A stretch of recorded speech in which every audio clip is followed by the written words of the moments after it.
Sometimes I find it hard to believe that I've been an internet user for 20 years now. That's older than some of my coworkers. It's over half my life. And still, the internet feels like the new thing. I used to take it for granted, like we all do. But at least I remember what it was like when it wasn't there. When you had to leaf through an encyclopedia set to find an answer.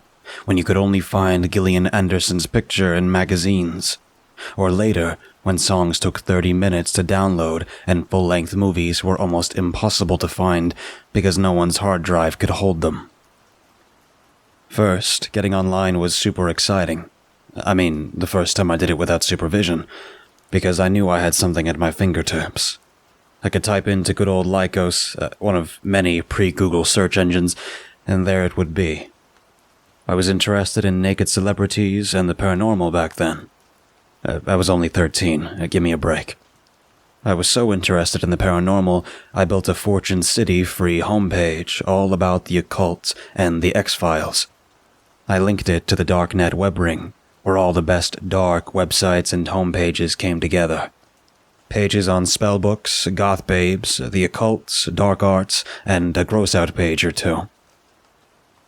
It was through the web ring that I met Angelica. Angelica hosted a Wiccan geosites or tripod homepage that I found particularly alluring. It was Angelfire.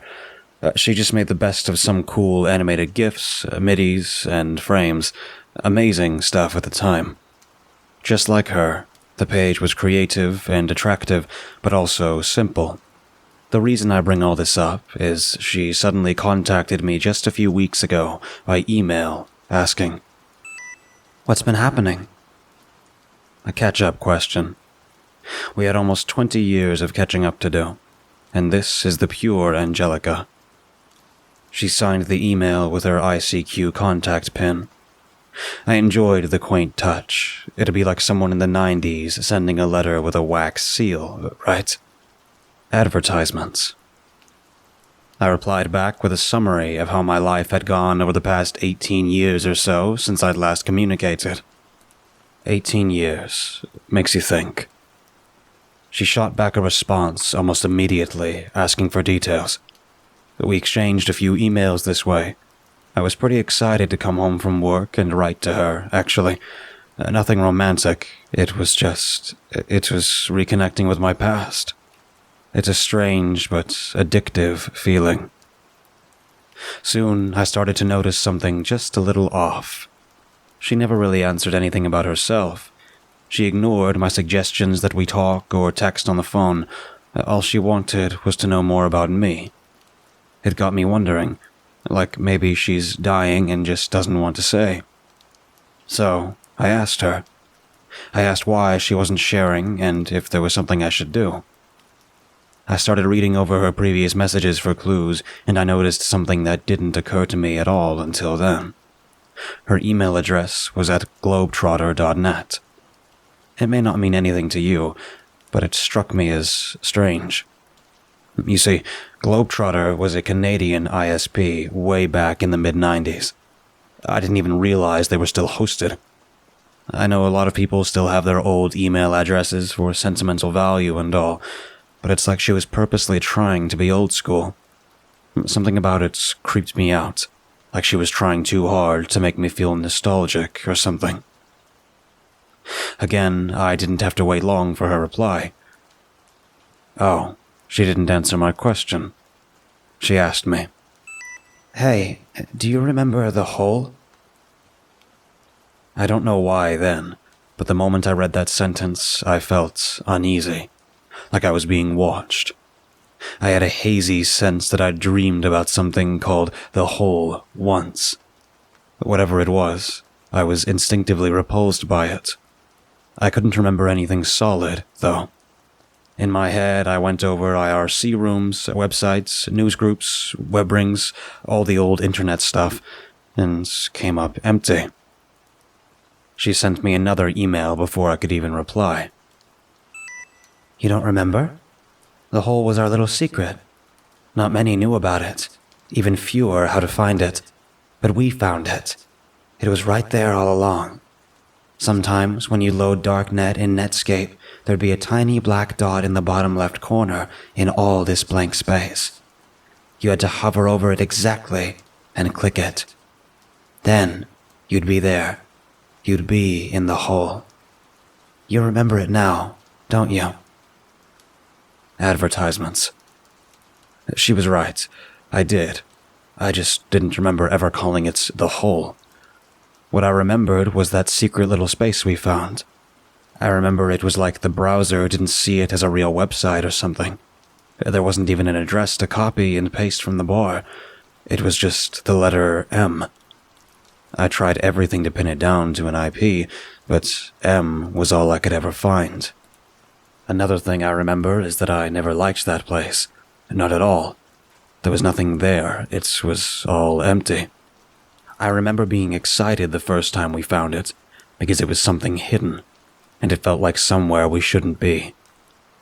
Then I hated it, because it was just empty, and it made me feel bad and empty, not boredom, like I wasn't supposed to be there or anywhere, wasn't part of anything. I wrote Angelica back, telling her I wasn't interested in talking about that. I didn't hear back from her that night. That was unusual. She normally replied right away. Eerily fast, I realized, while mulling it over. It was like she already had her answer typed out, and it didn't matter what I actually said to her. Now that I was waiting for a response, because this whole thing had me inexplicably shaken up, of course she didn't reply. The next day, when I got home from work, an email was waiting. She said, "We were missing so much. The hole has so much for us to discover, so many secrets. You could just keep going and going. It's like an endless puzzle. Everyone else stopped at the first layer. You remember that, right? I just knew there had to be something else in it. I knew no one would create and hide it for no reason. I kept going back to it, looking closely, until I discovered how to go deeper. And I kept going. It's still there, you know. It's not too late. The web ring is gone, Netscape is gone, but the hole is still there for you." I felt a strange chill down my spine that I brushed off as nerves. I was up for a promotion and a little stressed, after all. Then I started to wonder if she was pranking me. Angelica wasn't really a humorous girl. She'd laugh at your jokes, but she didn't really make her own. In fact, something about her earnestness was really disturbing. I didn't reply to her right then. I decided to run some checks on her, because things just weren't adding up. I started with her email to see if she'd been posting anywhere. I was searching for a while before I hit something. I didn't find any forum posts or websites or anything like that. What I found was that her email host, Globetrotter, had stopped hosting 11 years ago. The email address she was writing from was impossible. Now I knew something was wrong with her. If it was even really Angelica. I mean, why would she go through so much trouble to create a fake email address that mirrored whatever email address she would have been using in the 90s? That wasn't just quaint anymore. Also, we hadn't talked in 18 years. Why did she suddenly want to reach out to me? And why just to talk about some long-forgotten website? Because I felt like that's what she was building up to all along. The more I thought about it, the more weird it seemed. I should have just ignored her and went on with my life, but I wanted to know what was going on. I kept digging around. I used her ICQ number, her name, the states I believed she was in. I could find no record of her doing anything after her Angel Fire homepage. No Facebook, no Google+, not even a MySpace. It's like her last presence on the internet actually was in the 90s. Like she disappeared completely, waited in hiding for almost 20 years, then reappeared just to talk to me about an old website. The whole thing was so bizarre, I started having trouble sleeping. I was having nightmares about staring into a monitor, not able to move. There were computers all around, and I was concerned about the beehive in the corner. After that, I went a week without sending her an email or her sending me one. I felt guilty about it, but I had every right. I just knew I'd regret it if I sent her another email, and it seemed like she took the hint at first, until a new email came in. This one was short and to the point. It read, "I think I'm coming to the center. You could spend your whole life here." I remember those words exactly. Oh yes. Because whatever the hell they meant, the way she said them, so real and urgent, was really upsetting. I didn't dare answer her. Another week went by without a strange email. This one was a different kind of email. This one didn't even have an email address. That was spooky enough in itself. It gets worse. The text read, "Don't trust emails. Not from a good place. Delete and forget." It wasn't signed. I figured it had to be Angelica. It just wasn't her style. Not long after, I received another email from Angelica with instructions of where to go looking for the hole. A place on archive.org on their Wayback Machine still had the dots to click on. That was the only way in, she said. It had to be the dot. I thought about going to check it. I would have, except I was afraid of it. I couldn't remember what happens to me with that site, but I knew there was something bad about it. Then another email came from the blank email address. In the body, just the link to a Gopher site. Now, I hadn't seen a Gopher site in a good 15 years. I had to download an old browser just to access it. If you weren't on the internet back then, Gopher sites just housed a bunch of text files and folders, usually. You'd go to gopher://blah-blah-blah.com. They were usually run by universities. This particular Gopher site only had a few files, all audio files. I listened to them all. They had different file names, but they were the same. The muffled sound of a boy's voice saying, "Help me, please," over and over. I was shaking. I got the police involved this time. They thought I was being pranked. I asked them if they could at least look into Angelica. I told them all I knew about her.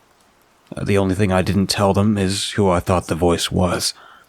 I know it's crazy, but the reason I didn't tell them is that I'm pretty sure it was my voice when I was a boy. I stopped receiving emails from Angelica and the blank address after that. I hoped it was over. I think a month passed before anything else happened. I got the promotion. Things were feeling normal. I told myself some secrets are best left secret. Well, I got a large manila envelope in the mail. No return address. I went against my gut and opened it. Inside was a printout of all my correspondence with Angelica. All of it. Not just the new stuff. Emails I'd written to her back in the 90s. I took the stack of papers to the police.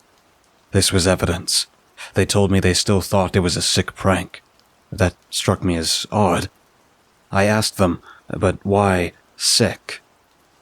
That's when they told me they actually had heard back from the local PD where Angelica lived.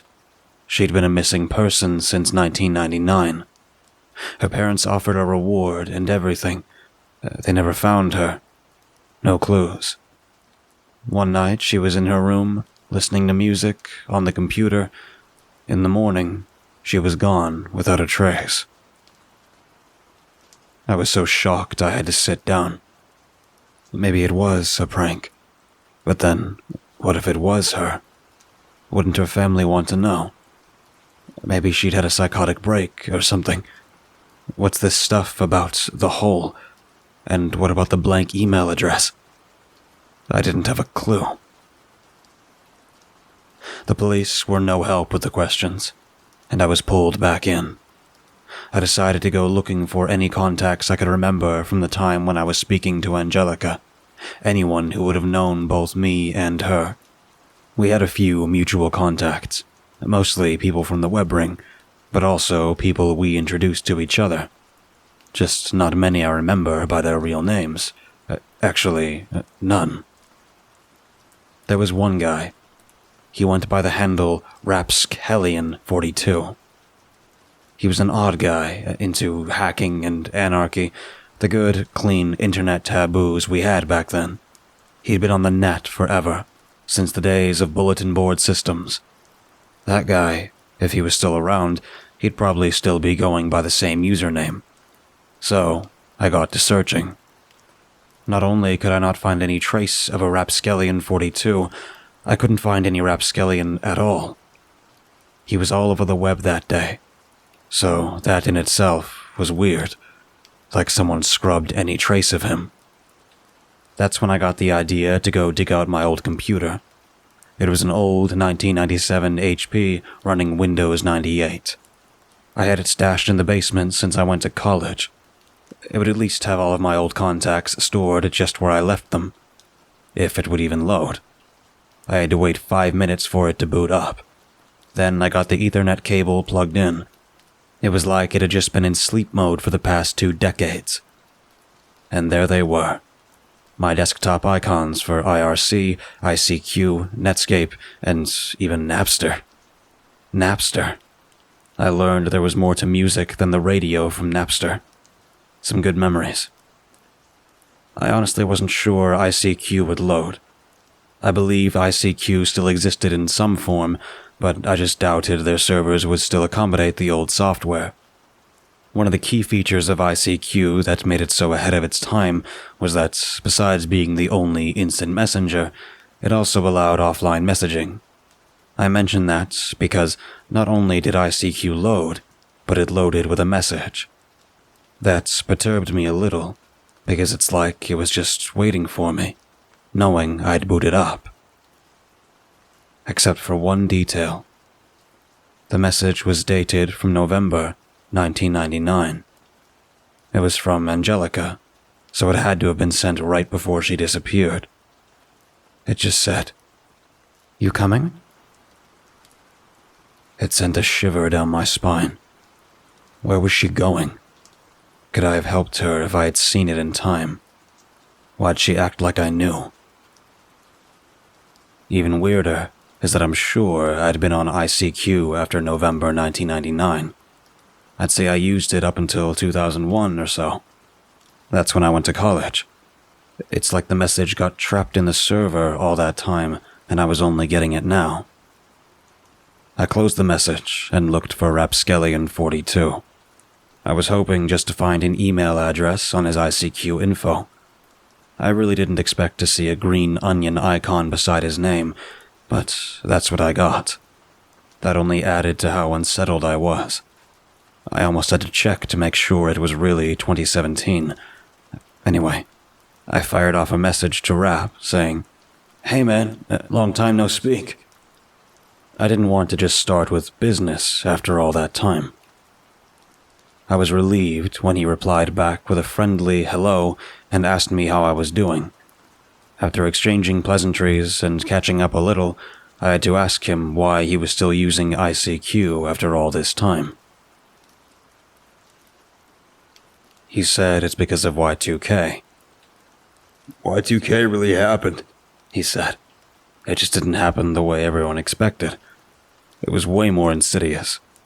We all thought computers would just stop working because they couldn't handle the millennium change, but it wasn't that they stopped working.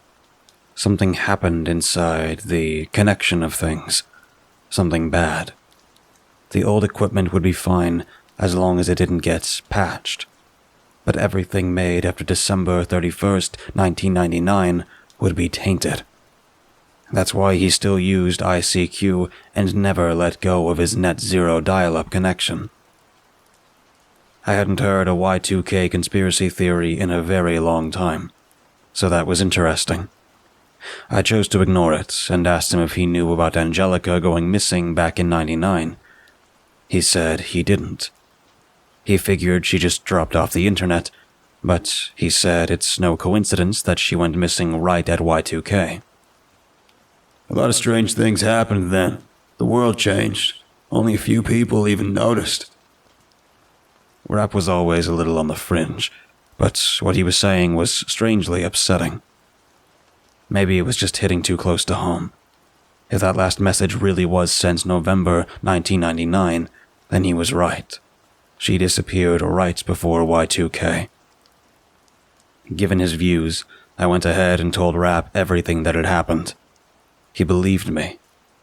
That was a nice change, in a way. It also made it feel more real. I was shaking while typing. He told me my story reminded him of something he'd heard from another old friend just recently. There was a guy, Rox T4R, or to his closer friends, just Reggie, who used to frequent an internet forum on hacking and freaking back in the mid-90s. This guy had a lot of friends there, was well-spoken and clever enough to earn real respect. Over time, as often happens, he just drifted away from the forum. His posts became less frequent as other aspects of life preoccupied him, and soon enough, he was gone. The forum strove for anonymity for obvious reasons, so no one kept in contact with him. The forum's still there, Rap said. Nowhere near what it used to be, but the regulars like him are dedicated. A few months ago, after 20 years' absence, Reggie suddenly showed up on the forum again. His posts were polite, conversational, but just off somehow, like someone feigning familiarity. He was just trying so hard. It was weird, but they were happy he was alive and well, so they replied to him and brought him up to date.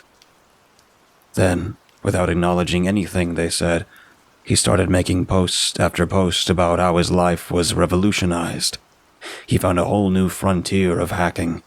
The hack begins inside you, he said, and he wanted to show it to them.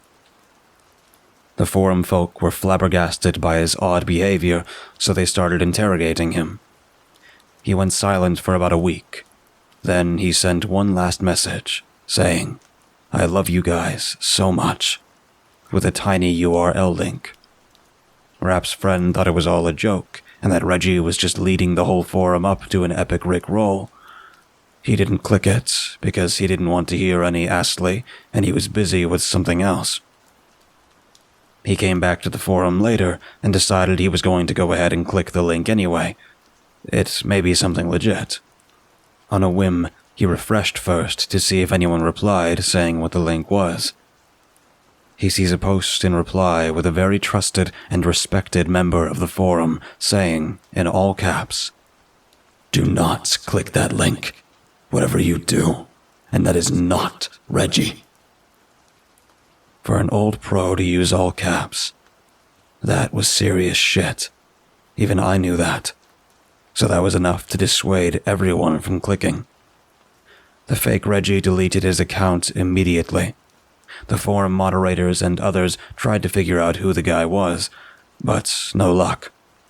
The guy who made the all-caps post explained after that he tried to safely browse the link with an old Linux box, and whatever was in there wrecked it.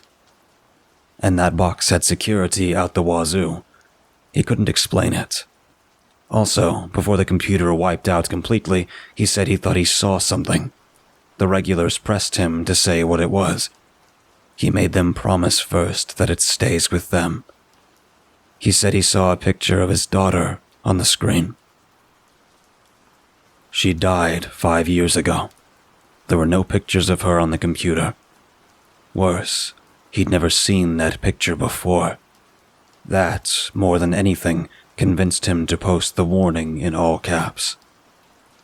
"Whatever it is," he said, "it's evil." Rap added, If you've been on the internet long enough, you learn that there's evil out there. Not the child porn or torture videos. It's something deeper. There's something hidden in all the code and connections. Maybe it came from us at one point. He was giving me the creeps, so I tried to bring the subject back to Angelica. he said. No, listen. Sometimes it tries to get out. That was enough. I told him he was freaking me out with that kind of talk, and I had enough to deal with. He said he didn't understand what I was talking about. He still reads my homepage all the time, and that I've been doing great work exposing evil. Thing is, I don't even have a homepage anymore. That thing was taken down in like 2001. He insisted that it was my Fortune City homepage. He'd been reading my updates all these years, even after we lost contact, he said. I sent him a link to prove to him that Fortune City doesn't even exist anymore. Rapp went quiet for a few minutes. Then he said he was looking at the homepage at that moment. It was last updated just a few days ago, and it was all about what they were talking about now and what was going to happen next. It's a doozy, he said, then immediately went offline. I sent him a message with my contact info and to let me know if he was okay. I haven't heard from him since. I've checked ICQ a few times, and he's never been back online. I had to walk away from that computer. I felt like I was being watched or something. Every noise was freaking me out. After a sandwich and some tea, I went back just to shut it down. That's when I noticed a folder on the desktop that stood out. For one, I never really kept folders on my desktop. And two, I didn't remember this folder at all. It was called Noah's Cape, which sounds like a crappy Bible game. I never played crappy Bible games. Something about it didn't seem right. I opened it.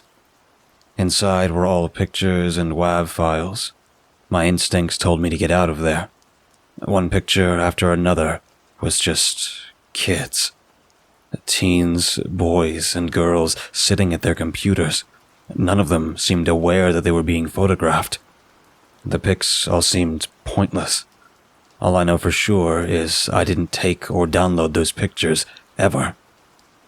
They were all time-stamped. 11/21/1999. The WAV files were the sounds of typing, muttering, chairs moving, the sounds of people at a computer, the sounds of surveillance, until one of the files. It was a voice I've never heard before. I knew it, because I don't think anyone could have made me forget that voice. It was a hollow, metallic voice, almost inhuman, but a man. It whispered with a hiss. You coming? And its whispers were like flesh sizzling on iron. Nothing on this earth should talk like that. What it said, it was the same as Angelica's message. Also from 99. I shut down the computer and left the house. I didn't even want to be in my own home. I just drove around for a while, thinking. Whatever was going on, it was really not good. Yet, I couldn't let it go. I felt drawn into something secret, and I wanted to figure it out. For Angelica's sake, too, if she really was a victim. I decided to contact my buddy, Ben. He's a real computer whiz, worked IT at the University of Guelph. I know that may not sound like the most prestigious place to be, but they actively poached him. He's good. Anyway, I gave Ben an idea of what was going on and asked if he could get a lock on that Gopher site for me. I also asked if he could safely do it, to see if there was anything to this whole site. He said that wouldn't be a problem. The next day, he already comes back to me with the question, "Is this some sort of joke? I don't like wasting my time." I'd never seen Ben even slightly irritated before, but he was mad. He told me when he traced the Gopher site, it turned out it was being hosted right there at the University of Guelph. But they didn't have a Gopher site, he said. Never have. I assured him it wasn't a joke.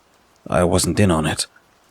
so he said he'd try to find the server tower it was running on. If he could do that, he could read the logs, find out who set up the damn thing. While I was waiting for Ben to get back to me, I got a call from a Detective Thralt. The police hadn't shown much interest in my case, but it happens to land in front of this guy. Thankfully, he said the simple fact that Angelica had disappeared meant there was the possibility that a crime had taken place. I agreed. Because of that, he had done a lot more work, and he felt I should know he found Angelica. When he told me she was still alive and well, I was thrilled. He said she voluntarily ran away from home and chose not to have contact with her family. She declined to say why, and he had no rights to compel her otherwise. Legally, he was bound to protect her privacy.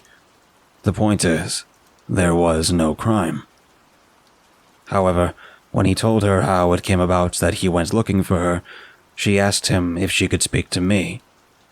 He said he took the liberty of accepting for me and passed on her phone number.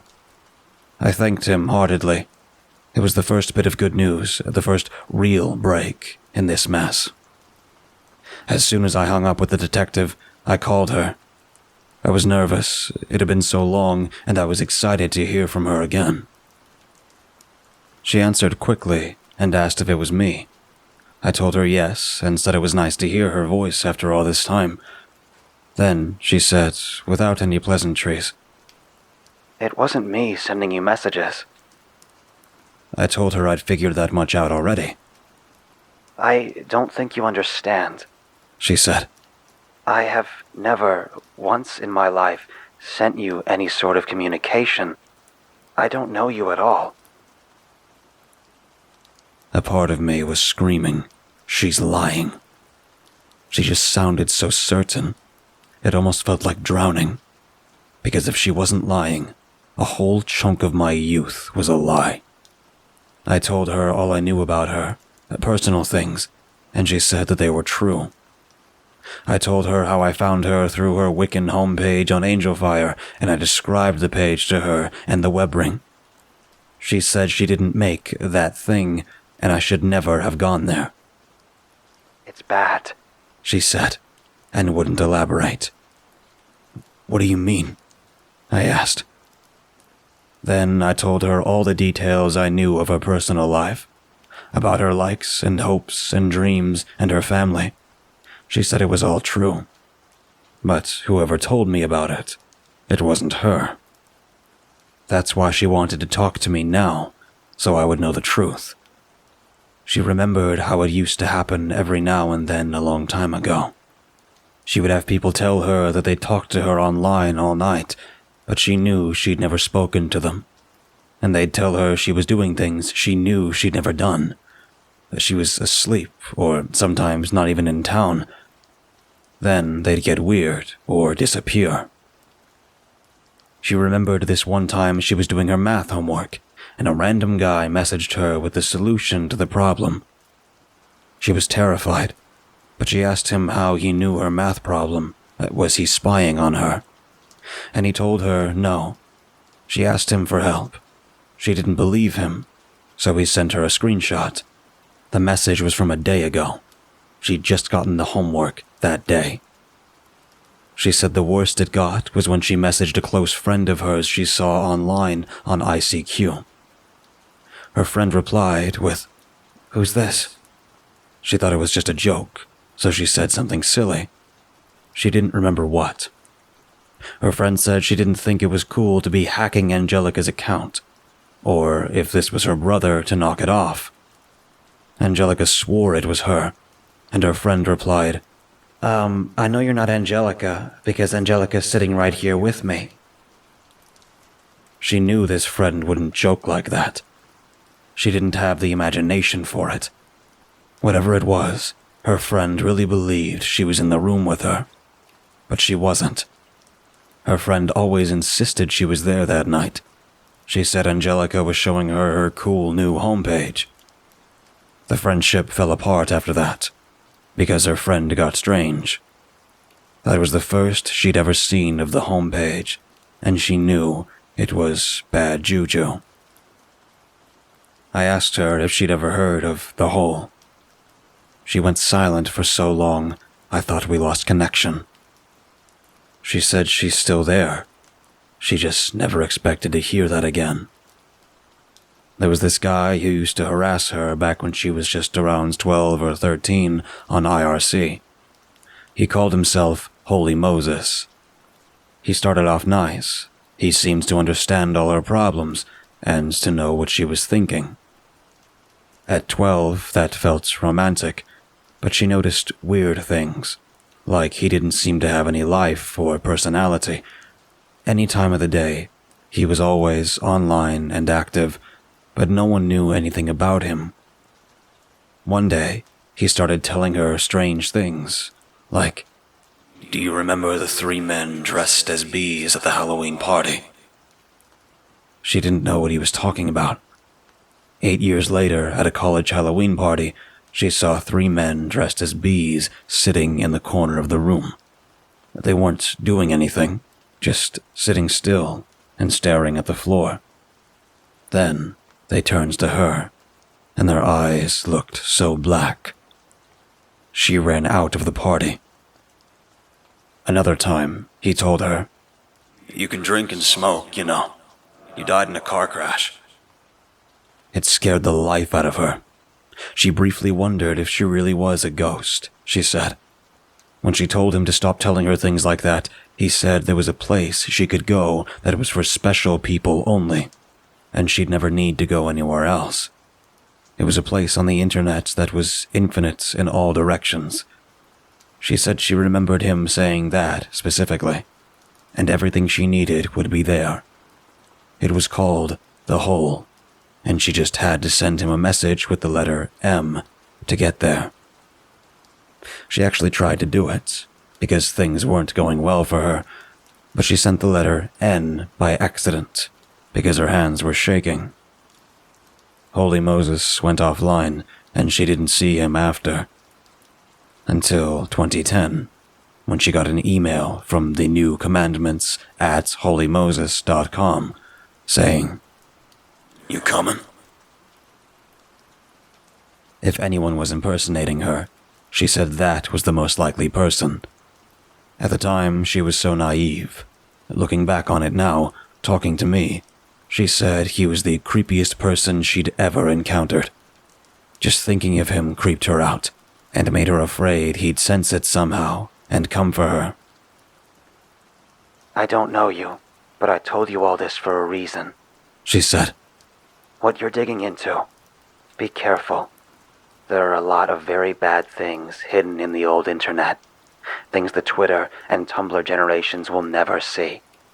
And lucky them."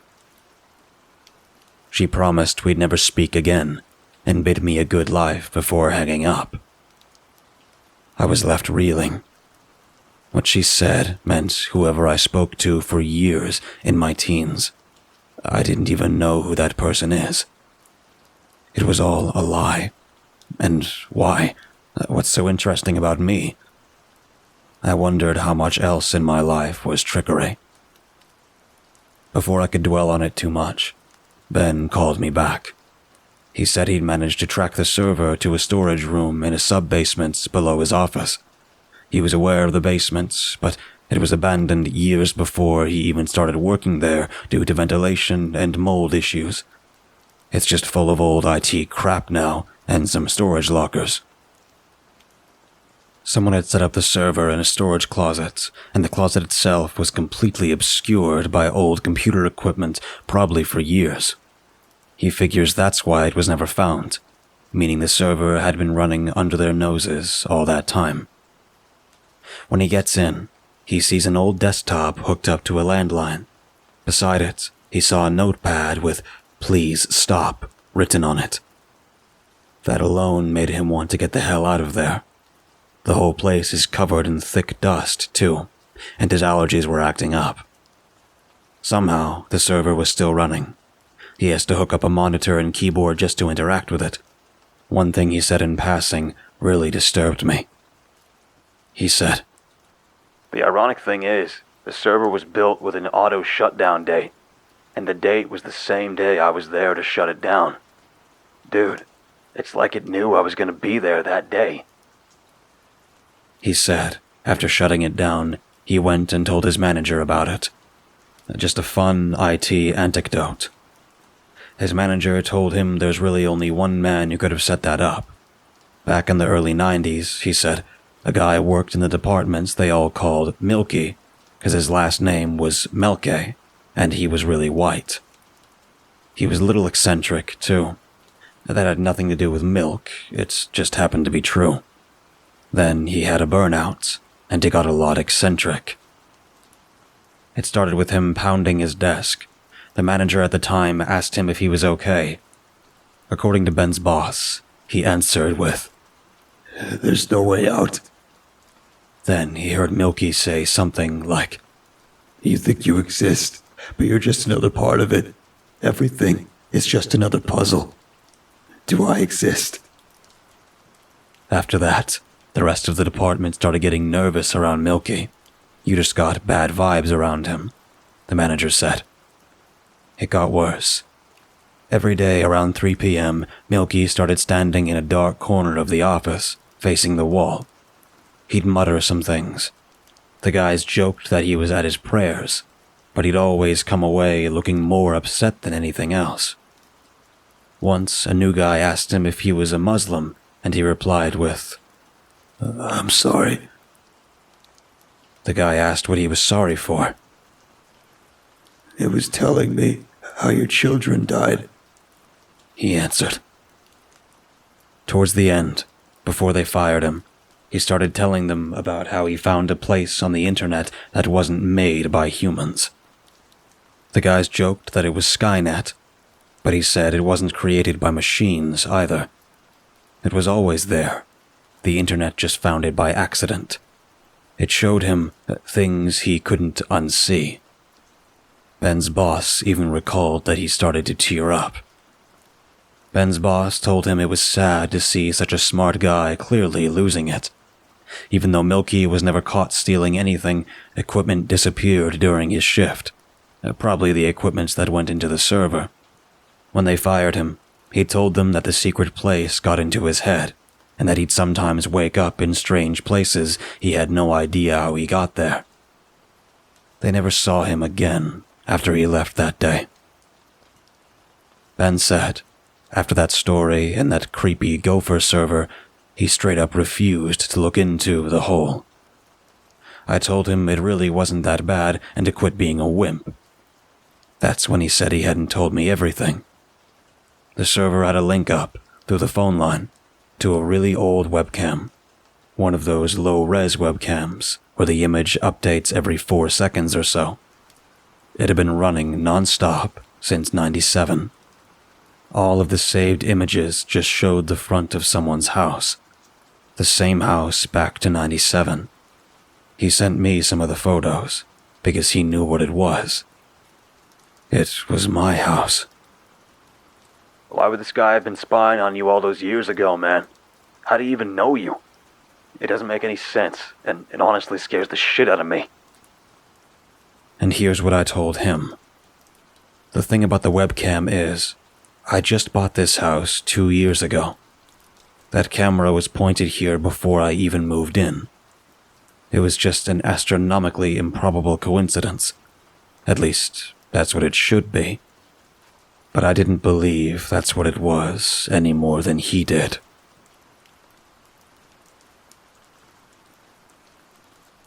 The next day, I was still reeling from my conversations with Ben and the real Angelica. I ran it over in my head so many times, like maybe the police made a mistake. So, of course, I'd never spoken to this woman. She was the wrong Angelica.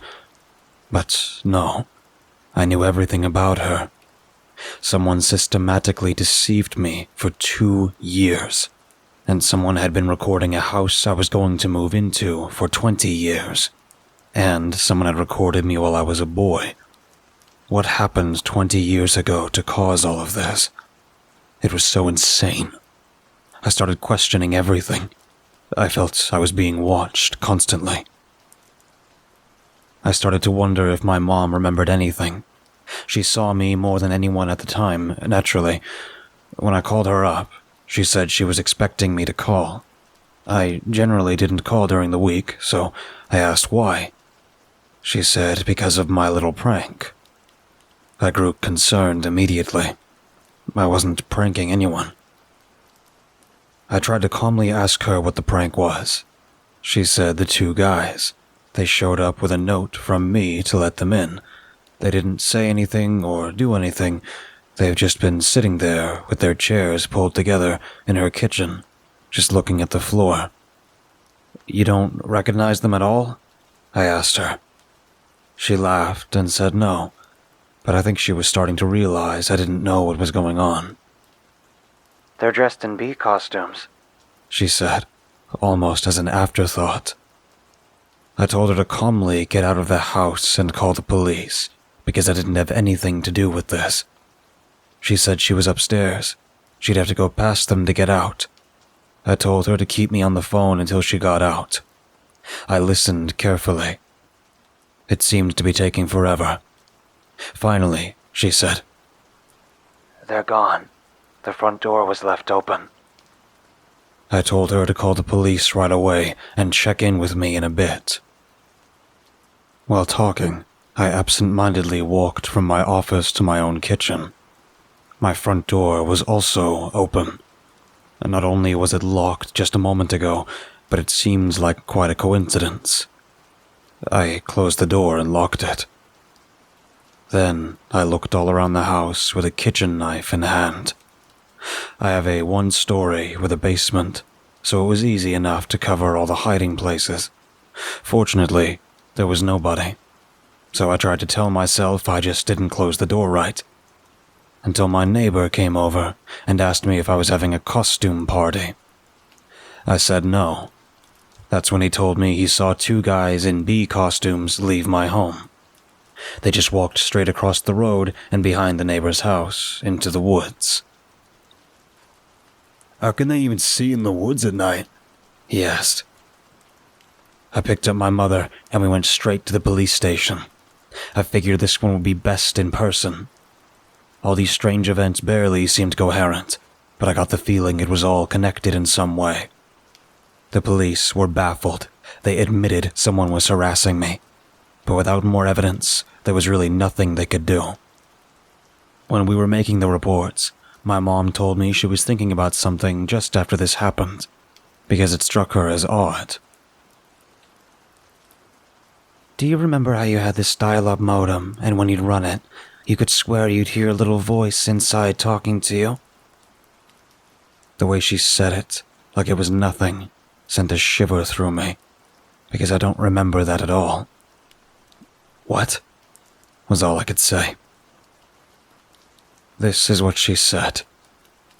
Yes, you'd set it to go, and in all the beeps and pops, you said there was a little voice in there with a message. To me, it was a lot of crazy noise, but you made me get real close and listen. And you told me it was saying, "Everything's better in here. Abracadabra." I can't believe I even remember that. I told her I couldn't remember that. That sounds crazy. But she just gave me a blank stare. I thought maybe she was concerned, so I started to tell her about what was happening. The whole Angelica thing. So she'd understand. I was saying, you remember that girl I used to chat with online in the 90s, Angelica? She kept giving me a blank stare, like she couldn't understand me, so I told her more. How I met her on the web ring my Fortune City was on, and didn't she remember my homepage, at least? She shook her head. What she said next scared me in a way I've never been scared before. She told me she got an internet connection after I left for college to email me. But before that, we never even had the internet in our home. I said she must have gotten hit in the head, because I distinctly remember all those experiences being online. Building my homepage, YIFNet, IRC, ICQ, all of that was when I was in high school. She flat denied it. She said she remembered, though, that I used to tell her I'd found a way to get into the internet without a connection. I'd have to call some number with my modem. Then I'd have to sit still at the screen for a few minutes, something like that. She always thought I was joking. Before Detective Thralt came to get us, she looked into my eyes. "You should be more careful on that internet, you know," she said. "A lot of bad things happened there." She rose to shake the detective's hand. I was grateful to get off the subject. The detective offered to have a friend in computer forensics take a look at some of the sites I'd reported, but he didn't have much hope. After I got back home, I secured the house one more time. Then I got to work. The best lead I had at that point was this Holy Moses character, so I downloaded MIRC to see if I could find him in his old haunts. It's been a long time since I'd used MIRC. I barely remembered how it worked. And there's so many channels in FNet it would take forever. So I decided to focus on channels that would have been relevant to Angelica back in the day. I just started asking in channels like @Gothic and @Vampires if anyone knew of Holy Moses or heard of him. But each time I mentioned him, the channels fell to almost complete silence. I didn't get a yes or a no. I got ignored. Sometimes users even started to leave the channel. I was about to give up and try another avenue when I got a private message from U4728 for you. He, or she, told me I shouldn't be doing what I was doing. I asked him why. He said it doesn't come off well to them. Whatever that means. He also said Holy Moses is just a bot. It's been around forever, never logs off, and is almost always idling for days at a time. I told him if that was true, why was everyone so reluctant to talk about it? I didn't want to tell him Angelica's story. I just wanted to find out what he knew. He said the whole thing weirds people out because nobody knows who built Holy Moses. Nobody. Over decades, no one has ever claimed ownership, not even trolls. Nobody knows where it came from, or why it's there. It doesn't do anything. It's just there, he said. That's the creepiest thing about it. Always just there. Legends had built up around Holy Moses, he said. Like it was a government supercomputer monitoring IRC, or it was the KGB, or a ghost. A bot left running long after the owner died and his bank account kept paying the bills. But no one knows. It was just there. Users tried messaging it, and it never responded. It never interacted in any channel. It offers no services. It has moments of apparent activity where it's no longer idle, but no one's been able to detect what it does during this time, except occasionally a change of channel, seemingly at random. He said there was only one time when it did anything substantial, as far as anyone knew. Once in over 2 decades. And that only made things weirder. I was typing out a message to ask this guy what it was because he wasn't saying. But just then, I heard what sounded like my front door slam. I paused and listened carefully, trying not even to breathe. I didn't hear anything, so I rushed out to the front door. Nobody was there, nothing disturbed. The doors were all closed and locked. I chalked it up to nerves and went back to my office. When I got back, U4728 for you had sent me a message. "Where'd you go? Hope nothing strange happened." That was a little eerie, but I was focused on getting answers. So I ignored it and asked what it was Holy Moses did. He said, "Fine, I'll tell you." And this is what he said happened. In 1999, at 5 a.m. CST on November 21st, Holy Moses joined the channel Ornithology and made a series of short statements. First, deceive them at 7 a.m., empty it at 9 a.m., abandon them at 6 p.m., turn back at 9 p.m., and have it your way, just before midnight. Then it went offline until January 5th. Why? He asked. Why be silent and useless for years, do it, and then never do anything after? Sometimes, when he really thought about it, he said, it gave him the serious heebie-jeebies. That was all he knew, or anyone knew, and he reiterated that I really shouldn't be looking into this and to just drop it. I thanked him for his help. I remembered a little more of what commands MIRC had after getting into the groove some. So I tried a Who Is on Holy Moses to see if he was out there. He was. Or it was. It was on one channel only. #StillLife. It had been signed on for 16 days and idle for 3. Its IP was showing only the letter Y. I was thinking about going to the channel and messaging him to see what would happen, but I suddenly got another message from U4728 for you. I told you to drop it. I know it's just text, but it freaked me out. I closed out of MIRC immediately and walked away. I figured it was just a nut trying to psych me out, and you know what? It worked. I continued to argue with my mother the next few days about what she'd said, telling her she confused reality with a Lifetime movie, but she assured me there was no internet in her house while I lived there. She said I had my floppy disks that I'd take home with me, but that was it. We went on arguing for a while before it occurred to me to ask, take home from where? She said she didn't know. I'd gone out at times and come home with discs. I had a Sterilite's tub full of them in my closet.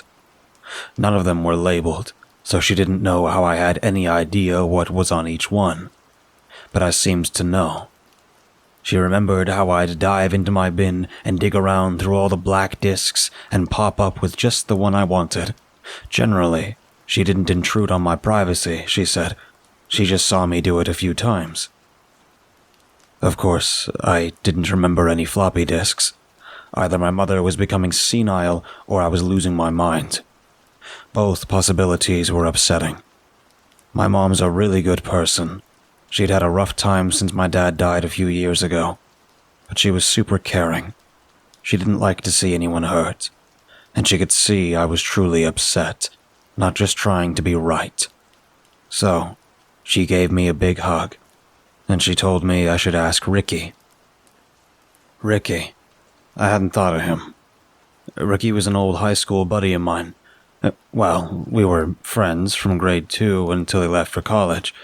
We just drifted apart after. I had him friended on Facebook, and we never talked. You know how it goes. She said when I'd go out to wherever it was I went, I usually had Ricky with me. We'd walk all the way across the bridge into town to pass our weekends. I decided to take her advice. I sent Ricky a message on Facebook. He wrote back really fast. I was surprised, because I never see status updates or any activity from him. I asked him if he was free for a phone call.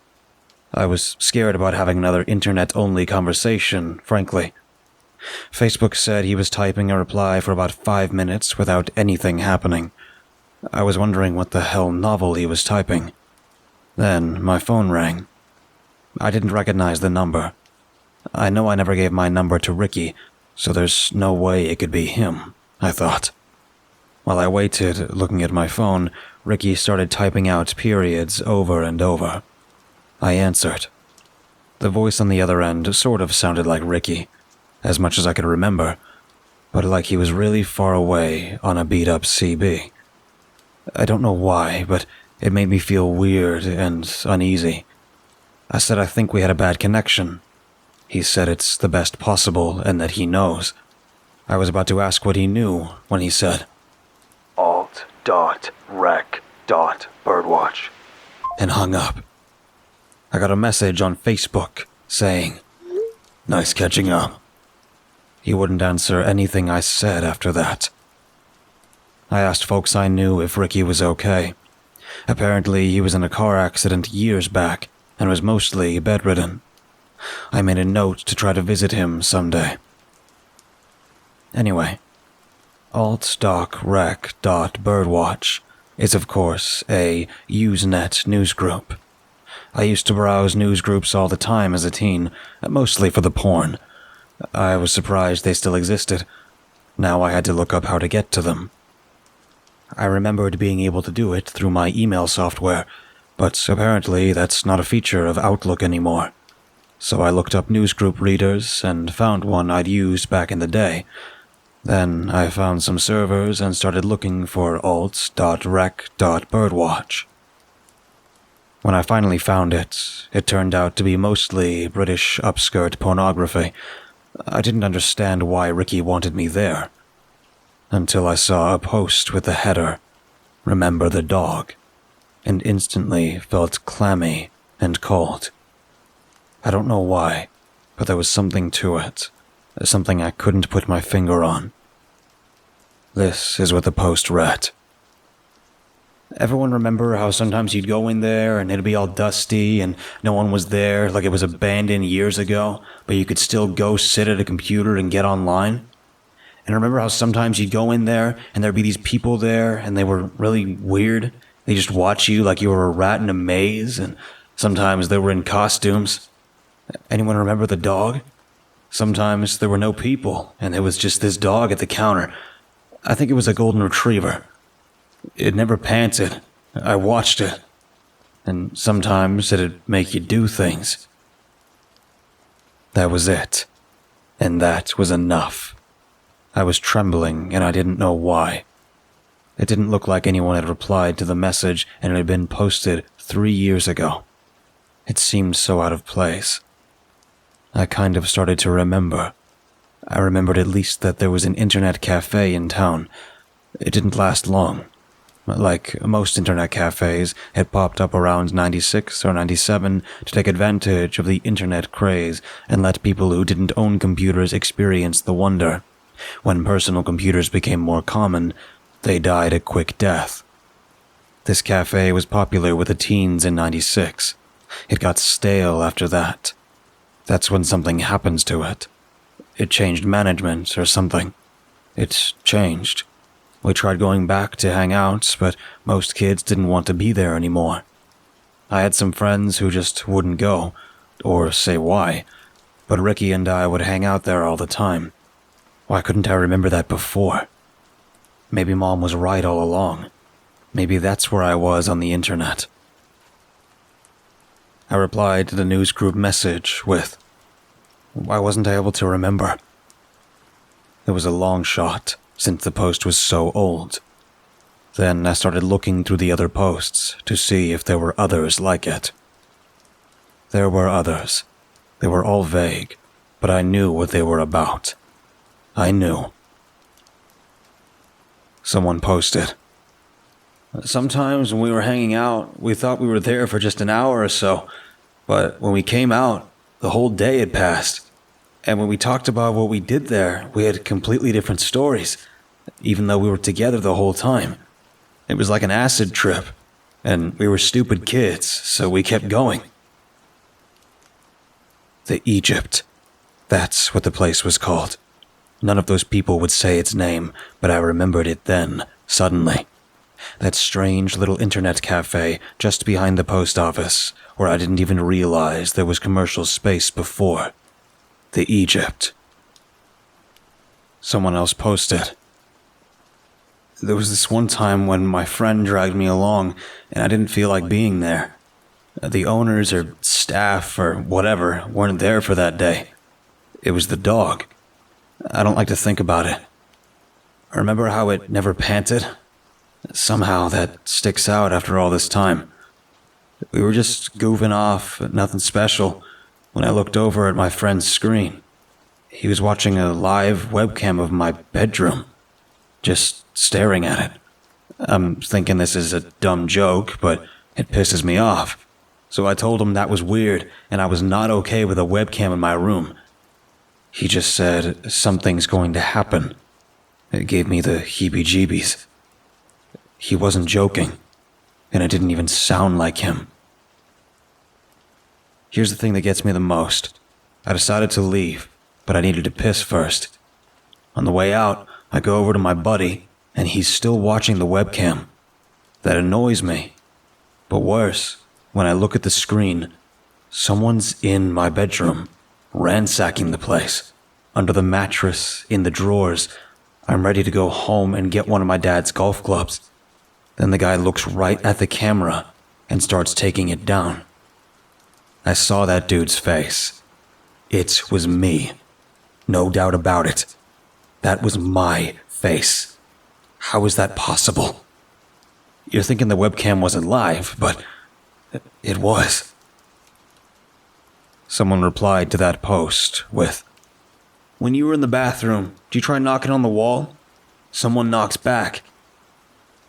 Someone replied with that. "I did. He said he'd let me in, but there's no door." In the sea of birdwatching photos and upskirts dating back to '95, that was all I could find. Took me all night. I closed it down. It was too much. I was psyching myself out. The next day, I had a reply to my post asking why I couldn't remember. It read, "You weren't meant to." I felt it then, that something really wrong would happen in that place, the Egypt. So, I started doing some research into local records to see if I could find who owned it. They're public records, so it wasn't hard. I'd expected to find some change in management in the '90s, or where the place got sold in the 2000s. I expected something wrong. It was purchased in 1980 and has had the same owner ever since. A company or organization called The New Way. It sounded like a cult.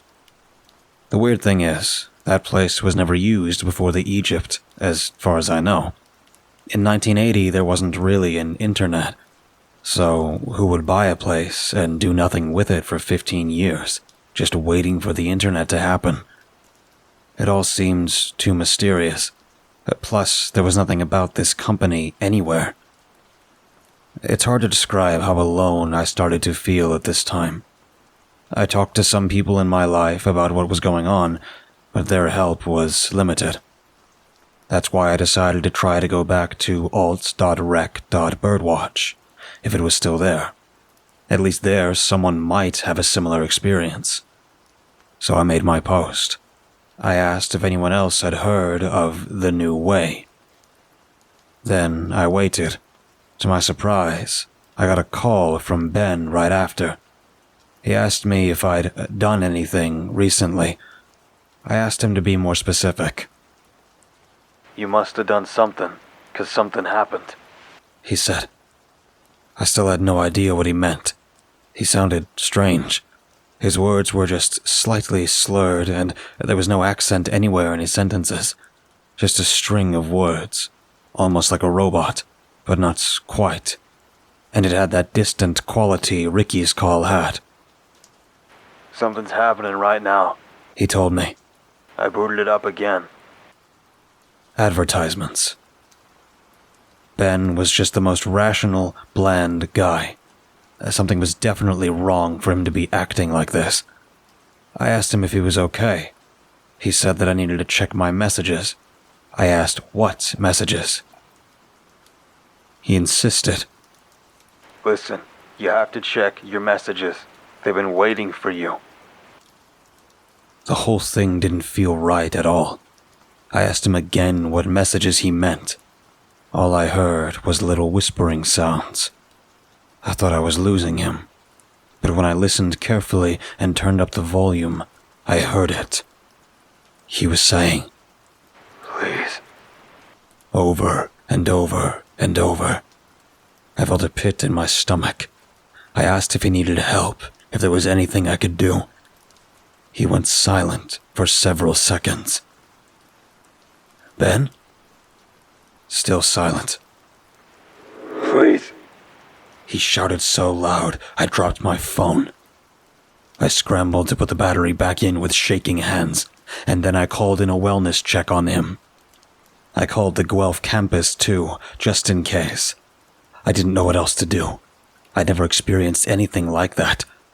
I checked my email right after to see if I had anything from him, but I didn't.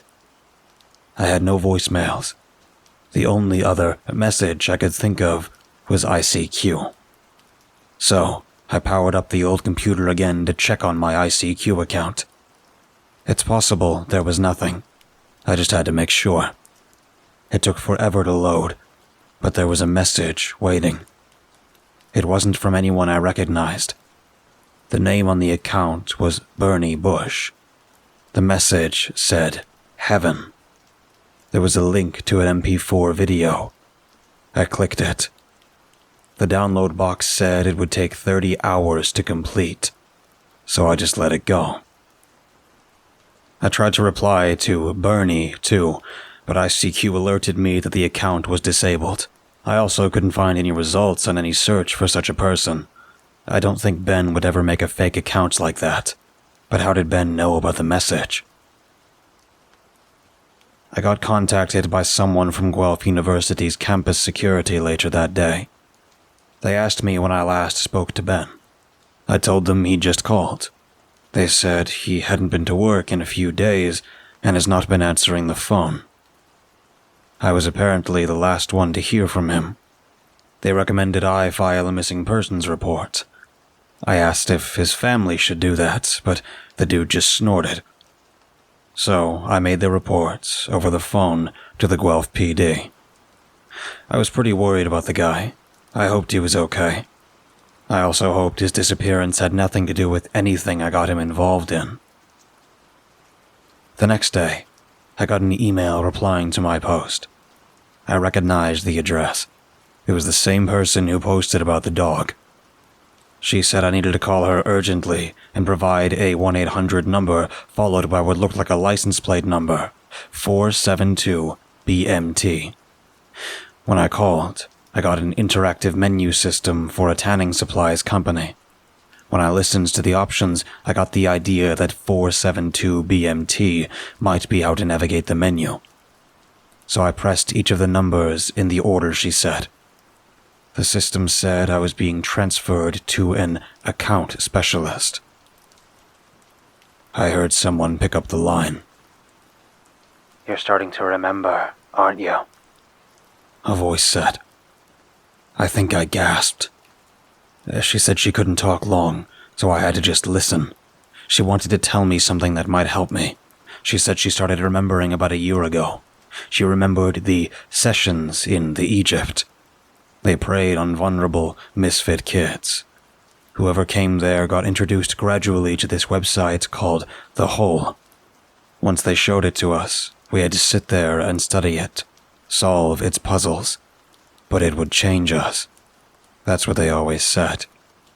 She didn't know if they built it or not, but it's what they were all about. "I think we're still in the hole," she said. I tried to ask her what that even meant, what she was talking about. She had already hung up before I got the chance. I tried calling her back, but the menu options didn't work anymore. I was more confused than ever. I felt like I didn't know it was real anymore. That's a terrible place to be. Trust me. All I was sure of was that I'd come into something very wrong when I was a teen, and it was coming back. I didn't know why it took a vacation or what it wanted. I just wanted my life back to normal. After that, I suddenly remembered the video file I left downloading on my old computer. I checked, and it had completely downloaded. I wasn't sure I wanted to know what it was, but I played it anyway. I knew what I was looking at as soon as the video started. It was footage of inside the Egypt. It had been a long time, but it hit me fast. There was no timestamp. The footage was grainy, and the tracking was off, but I knew it. It looked like it was from a corner security cam. There we all were, sitting at our computers, Strangely enough, our backs were to the monitors. We were staring at a wall. I spotted myself in the group. We just sat there, staring ahead. Nobody was moving or saying anything. I couldn't make out what the computers were doing behind us, but we weren't touching them. What were we staring at? What were we doing? Why would I do this? I couldn't remember these events at all. I was the only one that ever looked away from the wall. I kept glancing over behind the bar. It was hard to tell, but I think I was afraid of something. I looked frightened. I tried to make out what I was looking at, but the tracking lines were in the way. When they faded a little, and I was able to make it out, someone was standing there in the shadows. Whoever it was, at just that moment, turned to look right at the camera. It's like they knew I was watching. I know that's crazy, but it creeped the hell out of me. I shut the video down there, and I don't plan to open it again. After that, I kept researching the new way, because there had to be something to it. I was able to find a record that mentioned the owner's name. Bernard K. Bush, the same name as the one on the ICQ messages. I looked for obituaries, white pages, anything that could lead me to him. I didn't think to look for missing persons cases, but I stumbled on one anyway. An old homepage asking to help us find Uncle Bern. I emailed his niece, presumably from the address listed, asking for more information. The page was made in the year 2000, so I didn't expect the email to work, but it did. I got a reply the same day, asking me how I knew Uncle Bern. I wasn't sure how to answer, but I decided to go with honesty. I told her more or less what was going on, leaving out the parts that would make me sound delusional. This is what I got back.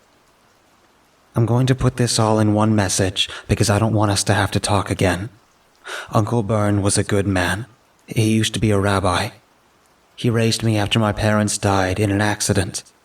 He was good with electronics. He thought computers were the future. That's why he called his company The New Way. He bought up all the commercial space he could afford with his inheritance all over the country. It was more than he could handle, so he just rented it out. Life was good. He kept selling computers in his little shop. I helped when I got home from school and on the weekends. He kept bees, and I helped with that too. Really, life was good. Until he married Connie in 1994. He met her during a visit to Europe. He said she'd worked in the same orphanage she'd been raised in, and nobody knew much else about her. She was a strange woman. She didn't like me. She was into things that scared me. I saw her make a homeless man cry by staring at him. Animals would go quiet when she was around. Sometimes she'd hide under my bed for hours, waiting for me to go to bed at night. When I did, she'd slide out and grab me. I'd scream, and she'd walk away like nothing happened. She didn't laugh or say anything. It wasn't a prank or a joke. It was something else. I didn't understand. I still don't. I started sleeping on a beanbag chair in the basement after that. She'd often go into a corner of the room and whisper to someone. There was no one there. No phone or anything. She'd even get mad at whoever it was. Then she'd go back to knitting. She was always knitting something, but the things she'd knit were useless. Gloves with 3 fingers, socks, but she'd seal up the ends so you couldn't wear them. I didn't hate her. I was scared to death of her. I don't know why she made Uncle Bern so happy. I remember the day she started pressing him to turn his rental space into internet cafes. She told him the internet was the real future and would outlast computers. She'd say, "We are the internet." She made him get it at home, even though it was really expensive then.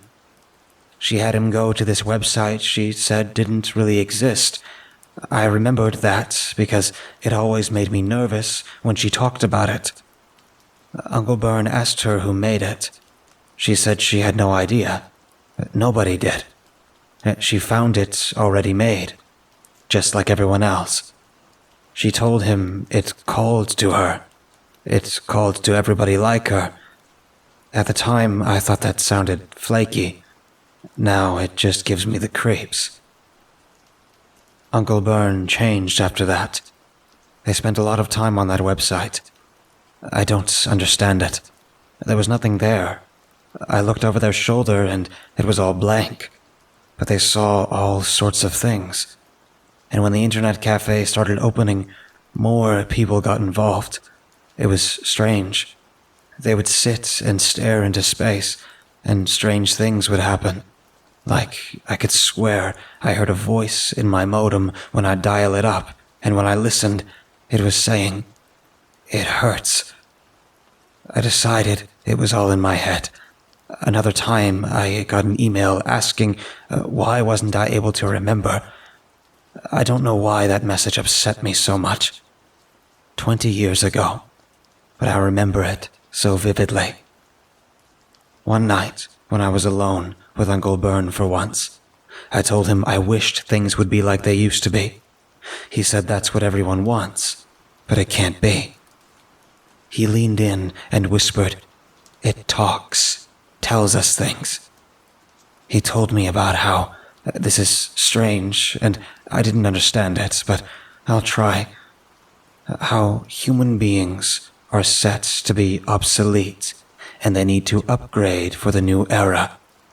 He said Y2K, if you remember that, wasn't going to affect computers like everyone thought. They'd be fine.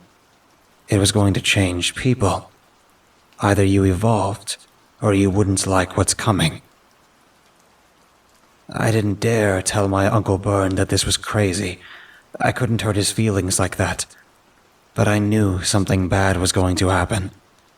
He and Connie went off to open their internet cafes all over, and I left home for college. Uncle Byrne kept in contact until 1999. Then, he just disappeared. Connie, too. I know some bad things happened around those internet cafes, but it's not Uncle Byrne's fault. Please don't blame him. I had plenty more questions, and I sent them to her. I never heard back. That's becoming a real motif in my life. But at least she gave me some answers, and it all led right back to the hole. It had to be the same mysterious website. Just had to be. I figured if I ever wanted to know what was going on, I'd have to go to the hole myself. I pulled up the instructions Angelica sent me on how to get there. I can't say I felt like I was doing the right thing. I didn't. It felt ass over tea kettle wrong. Like there was something really terrible just off screen in my memories. I knew it wasn't there, but I couldn't see it. So I welcomed the interruption when my phone rang. My neighbor was calling me to tell me the man in the bee costume was back. He said the man was standing in my front yard. I walked over to the window and peeped out. It was nice and toasty inside, but I felt my whole body breaking into goosebumps. He was there, under the streetlight, looking right at the window with his insectoid eyes. I asked my neighbor how long he'd been there. He said he called me as soon as he saw it, and that I should hang up and call the police. I started to do that, but there was no point calling the police. As soon as I hung up, he walked across the road and into the woods. When hanging up, I received a notification on my phone of an email from Ben. There was no text, just a video file. I played it right away. It started with him speaking to the camera. He looked scared, like he hadn't slept in about 2 days. I went into hiding. He said, his voice shaking. Things just got too weird. A little stuff at first. Then one night, at like 3 a.m., A group of people I'd never seen before knocked on my door. I didn't answer. I watched them through the peephole. They didn't move. They didn't knock again. They didn't try to look in the peephole. They just stood there, staring at the door. They didn't look homeless or crazy. Just people. Normal, everyday people. I called through the door and found that they had the wrong address. They started laughing at loud, fake guffaws. Then they silently walked away. Then I started getting calls where all I could hear is a man growling like a dog on the other end, and a few growling words like why and abracadabra. It must have really gotten to me, man, because I started having fits. I don't know what to do during these fits. I know I upset a lady at the grocery store. Whatever you got me into, it's bad juju. Like the KGB, Illuminati bad. He pointed the camera away from himself to a computer monitor. When he was turning, I recognized the notepad on the desk, the same one from his description. He was in that basement storage locker, with the gopher sight. I thought he'd shut that thing down. There was an image on the screen, updating every few seconds. But this one wasn't pointing at my house like before. It was inside. Watch, he whispered. With each frame update, I saw new shots of the inside of my house. First, the kitchen. Update. The hallway. Update. My office door. Update. The door slightly ajar. Update. The door opened more. Update. Entering my room. Update. Me sitting at the computer. I could hardly breathe. I turned around slowly, expecting to see someone there. But the video wasn't live, of course. When I turned around, the webcam was just a black screen. Because of that, I was able to make out the timestamp. It was tomorrow's date. I'm sure someone just fiddled with the date, but that only made it creepier, if that's even possible. Now, I had video evidence of breaking and entering, except nothing to say who did it or why. I was losing confidence in the police altogether.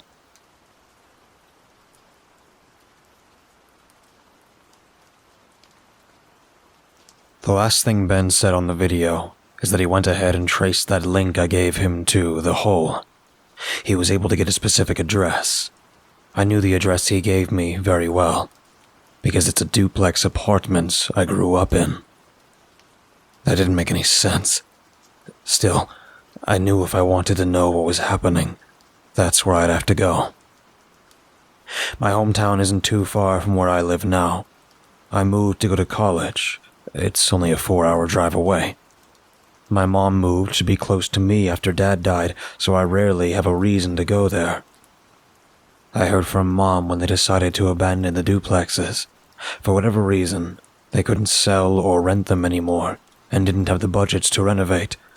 So the town government is just letting them rot. When I first heard that news, I didn't care much. I try not to get sentimental, but preparing to see that place again where I had so many memories, it got to me. The days of watching He-Man in my fuzzy Star Wars pajamas, the days of watching the X-Files with Mom, the days of lying in bed all summer reading UFO books. Of course, I realized it's just an empty space now, nothing in common with those memories other than a floor plan. Those feelings vanished soon after I arrived. I was able to sneak in through the living room window in the back, just like I used to do when I got home from school and realized I forgot my keys. The moment feet hit the linoleum floor, the music started. It was low and distorted at first, so I couldn't make out what it was. It didn't matter. Someone had to be in there, and that someone knew I was there. I waited for a sound other than music. Nothing. I felt a little more courage. So, I started walking towards the stairs. The music got louder but less distorted. The tune was familiar, though. I went up the stairs slowly. That's where my old room was. By the time I got to the top, I knew what I was listening to. Definitely an oldie. And it was coming from a grimy old radio propped in front of my bedroom door. That was odd, because the same song started playing again when it reached the end. What radio station plays the same song twice in a row? I switched the radio off. Doing that, I realized, telegraphed my exact location. I broke out into a cold sweat for a moment, waiting for something to happen. But all I heard now was a buzzing in the living room, like a beehive. I noticed my name placard was still on the door. Other people have lived there after Mom left, I'm sure of that. Either those people chose to leave my name on a door in their home, or someone had put it back. Either way, it was weird. I opened it. I didn't, and still don't, know how to react to what I saw inside. The room had been set up to look exactly like it did when I was a teen. Not like it did after I left for college, or even before. Like it did in 1999, down to the detail.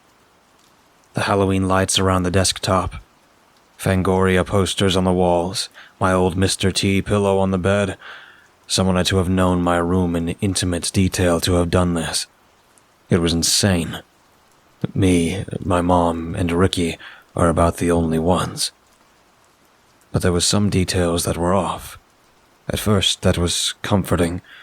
Then, the more I thought about it, they seemed intentional. Like, on the Candyman poster, it starred Tiny Lister instead of Tony Todd.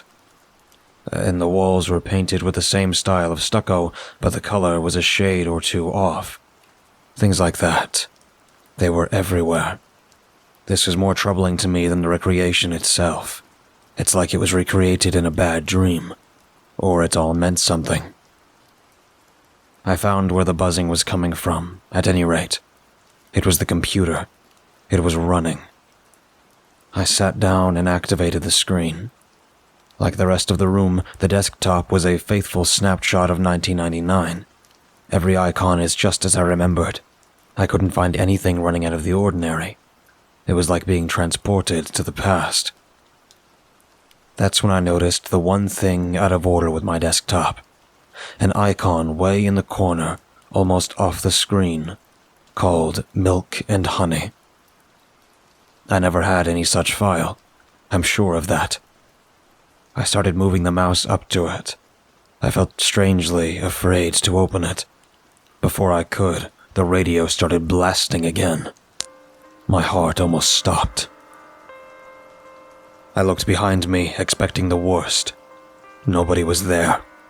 I got up to switch the radio off, but it was still off. I checked the batteries, and there were none. That's when I realized the music wasn't coming from the radio. I don't think it ever was. I wanted to get out of there. I've felt fear before. I don't think I've ever known what dread feels like before then. Not really. But I had to find out what Milk and Honey was. It loaded a Telnet connection. I hadn't seen one of those in a while. The connection worked, because in a few seconds, an ASCII mountain filled the window. I waited and waited for something to happen, but nothing did. Just the mountain. I tried submitting some inputs. I even wondered if the connection died. I was going to retry, but I got a phone call from Detective Thraught just then. "Are you alone?" He asked. I thought that was strange, but I told him I believed I was, but I wasn't sure. He asked where I was. I told him. He said I needed to get out of that house slowly and calmly, get in my car, and drive back to him. His voice. I knew that sound. It was a controlled panic. Something was definitely wrong. I was ready to listen, but I told him I wanted to know what was going on. He said he had a gut feeling about something and decided to check back with Angelica to make sure everything was okay. Everything was not. He said that girl he'd put me in contact with 2 weeks ago was not Angelica. They had no idea who that woman was, because no one's been able to find her. The home she was in was apparently between renters. Nobody lived there at the time. All they found left behind was a script detailing what she was supposed to say when she spoke to me.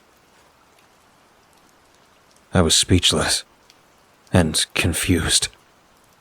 I'd just readjusted my thinking to believe everything with Angelica was a lie, and now that the truth about the lie was also a lie, did that make the lie true?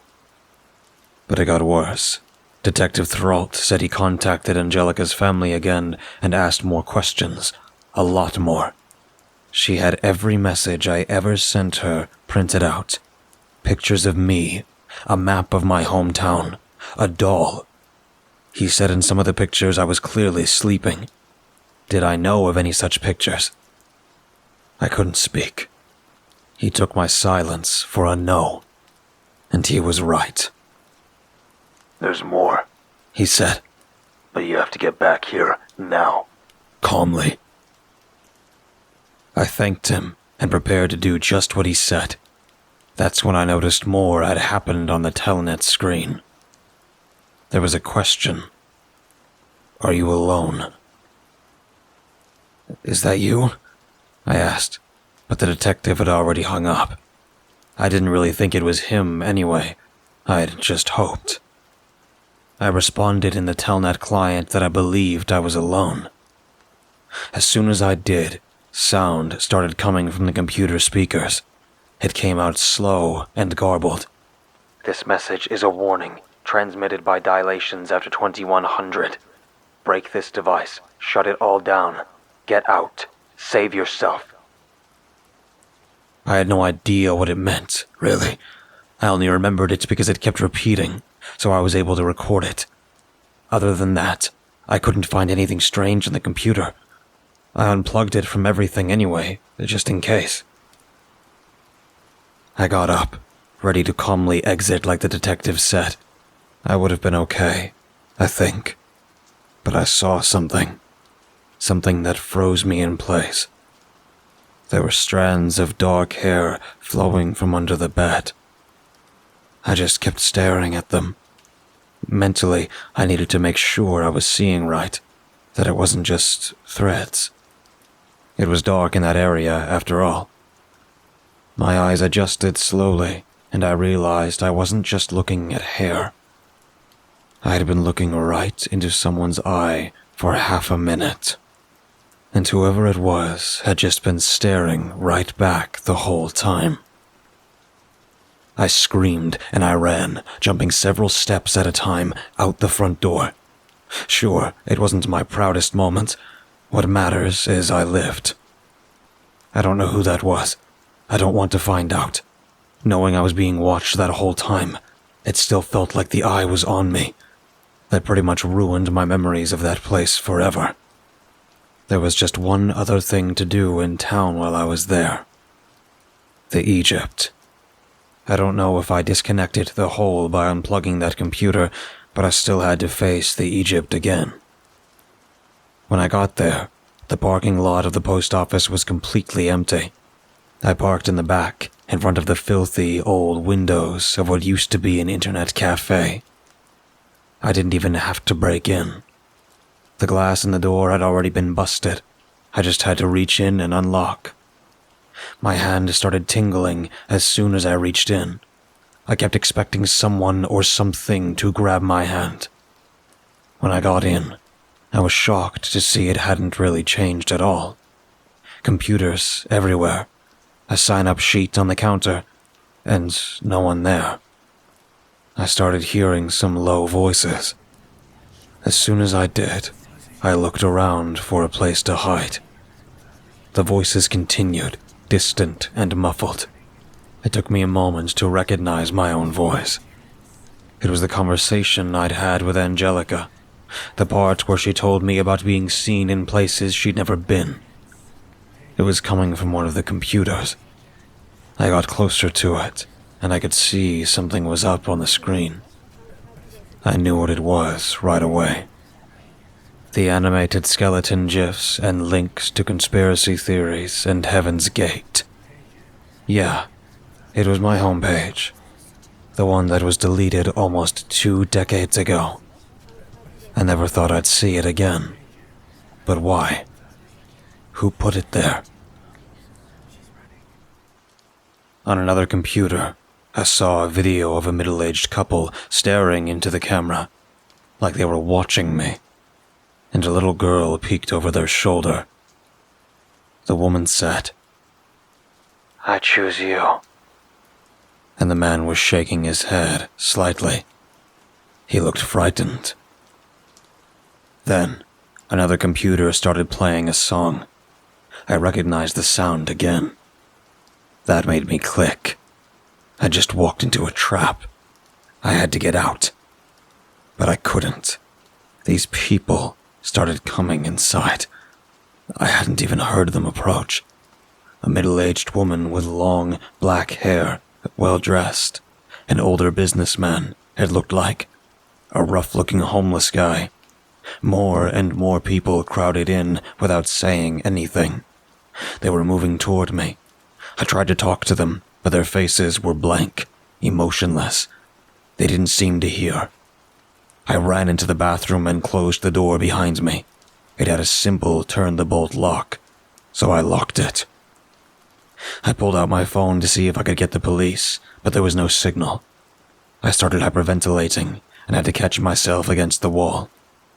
That's when I remembered the story about the guy knocking on the wall. Maybe there weren't bricks on the other side. I knocked for a hollow spot, and when I found one, I started kicking a hole into the drywall.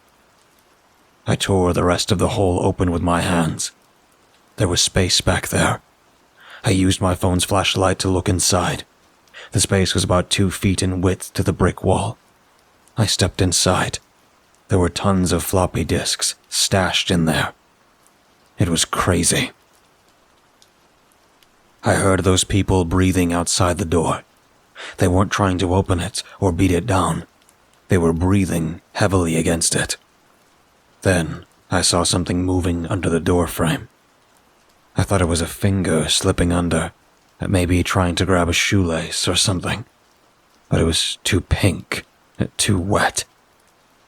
It was a tongue. One of them was licking under the door. That scared me enough to go deeper into the space, stumbling over pieces of sheetrock, but there was nowhere to go. While I waited for something, anything to happen, I noticed 2 things. One, written above the hole I just made on the inside, the hole had been painted. The other, it wasn't sheetrock I was stumbling over. It was bones. I don't know how long I sat there. Suddenly, the breathing sounds stopped. A few minutes later, Detective Throlt burst into the bathroom. The door splintered at the first thrust. Those people could have gotten to me if they wanted to. The detective said no one was out there when he arrived. When he escorted me out, I saw all the computers were gone. The guest book, all of it. But the bones and floppy disks were there and very real. He said we'd have a lot to discuss.